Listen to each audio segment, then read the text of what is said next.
여기에서는 국가 간의 소득 수준의 장기적인 분포를 조금 더 전문화된 방법으로 검증하는 그러한 방법을 살펴보겠습니다. 과거에 보머리라든지 여러 유명한 경제학자들은 국가 간의 소득 수준에 있어서 1인당 소득 수준에 있어서 수렴화가 일어난다라는 이러한 주장을 해서 이 생산성의 경제학에서 이 수렴화 논쟁은 굉장히 중요한 부분이 되었습니다.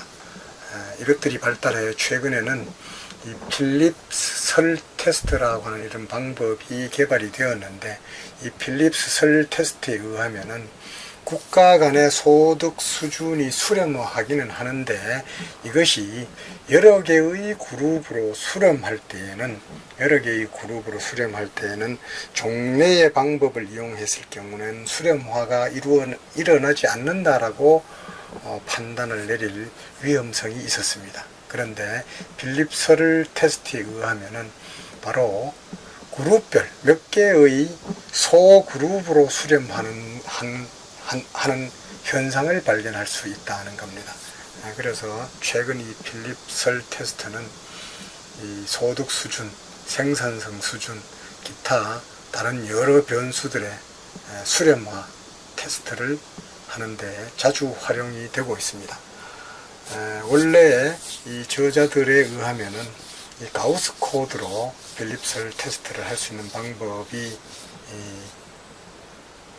제공되었었는데, 최근에는 바로 중국 경제학자 커리 두라는 이런 산동대 교수가 이런 알고리즘을 스테이트에서 활용할 수 있는 이런 방법을 찾아냈습니다. 역시 사용자가 만든 고급 테크닉이 되겠습니다.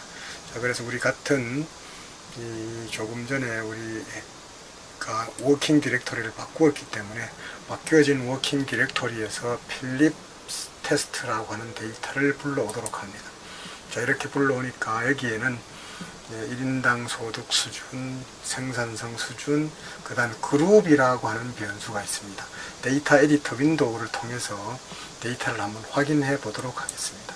자, 이렇게 보면은 연도별 70년부터 국가별로 1인당 소득 수준, 생산성 수준, 그룹, OECD 그룹에 속하느냐 안 하느냐, OECD, non OECD로 이렇게 구분이 되어 있습니다. 이 중에서 1인당 소득 수준, 미국을 벤치마크로 했을 때, 미국의 소득을 기준으로 했을 때, 각 나라의 소득 수준의 분포가 어떻게 변화하느냐, 각 나라의 소득 수준의 분포가 어떤 형태로 수렴하느냐 하는 것을 살펴보겠다는 그런 내용이 되겠습니다. 자, 그러면 다시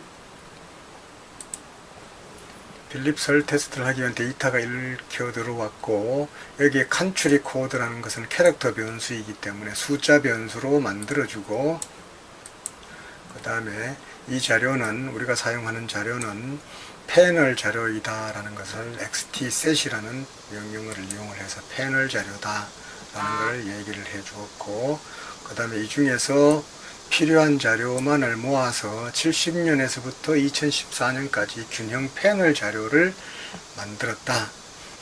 1인당 GDP가 균형인 상태의 데이터를 만들었다, 이것이 되겠습니다. 자, 이렇게 균형 패널을 만들어 보니까 바로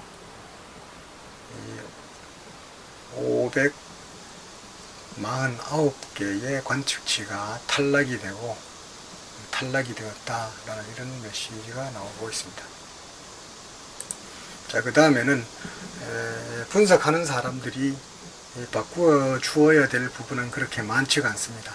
우리가 분석하고자 하는 1인당 GDP를 로그 값을 취해주고, 미국일 경우에는 미국이 벤치마크 대상이기 때문에 미국에 해당되는 데이터에 대해서는 벤치가 1이라는 이러한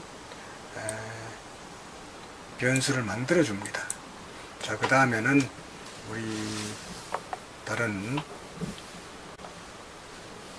사용자가 만든 그 프로그램을 이용을 해서 방금 우리가 여기서 바꾸어준 1인당 GDP 수준의 로그 취향 값을 필터링을 하게 됩니다. 필터링 하는 방법은 LNPGDP를 호드릭 프레스콧 필터링 방법을 이용을 해서 필터링을 한 다음에 그 데이터를 여기에다가 이 데이터로 만들어 줍니다. LNPGDP2라는 데이터로 만들어 주게 됩니다. 자, 이렇게 해서 우리가 수렴화 여부의 테스트는 필터링 된 데이터를 이용을 하겠다라는 겁니다.